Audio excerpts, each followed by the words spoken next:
Good evening. Rarely in the history of the special relationship can the difference of approach between London and Washington have been quite so stark. After the hostility he encountered in the White House yesterday, the President of Ukraine was welcomed quite literally with open arms in Downing Street this afternoon. And the Prime Minister offered him more than just a warm embrace. He agreed a £2 billion loan to go towards Ukraine's defence, to be repaid with frozen Russian assets. Amy Lewis reports.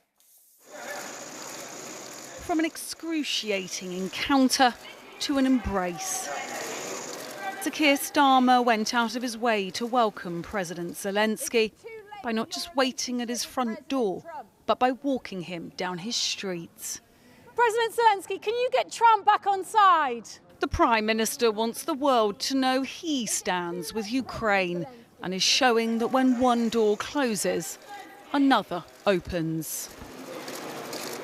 Yesterday was a disaster for Western diplomacy, but Keir has started trying to repair US-Ukraine relations.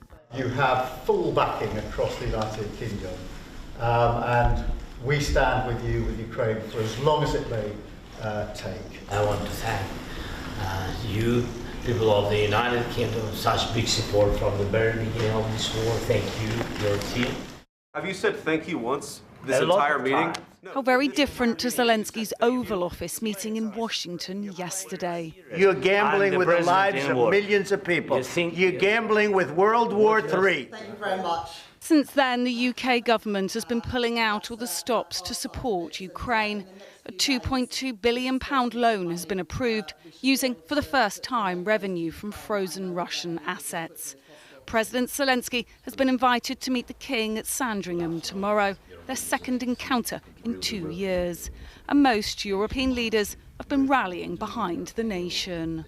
If anyone is playing World War III, his name is Vladimir Putin.